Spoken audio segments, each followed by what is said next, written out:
Hi, Mrs. Tigo. Can you tell me about yourself?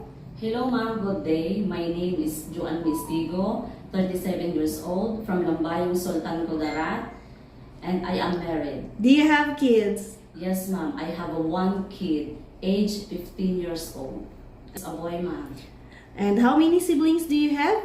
We are 3 siblings. I have 2 brothers and me, and I am the youngest child. Okay. Can you tell me about your educational background? I am high school graduate ma'am. Do you have work experience abroad?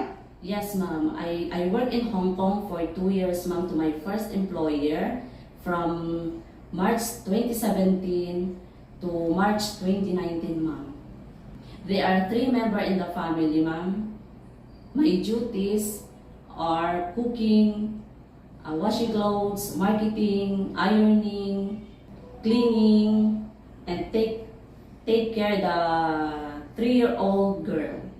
I work also in Hong Kong ma'am for 3 years and 4 months to my second employer from March 2019 to July 2022. They are 3 members in the family.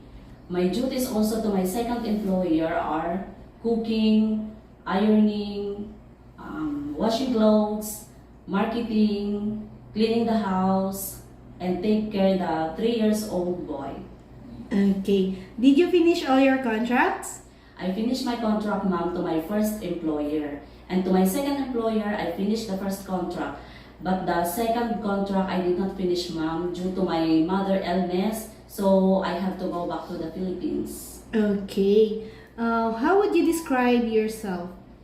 I am honest, hardworking, cheerful, and loving mother ma'am. Do you have any tattoo? No ma'am. Did you undergo to any kind of surgery? No ma'am. Why do you want to work abroad? I want to work abroad because I want to help my family financially and to save the future of my son.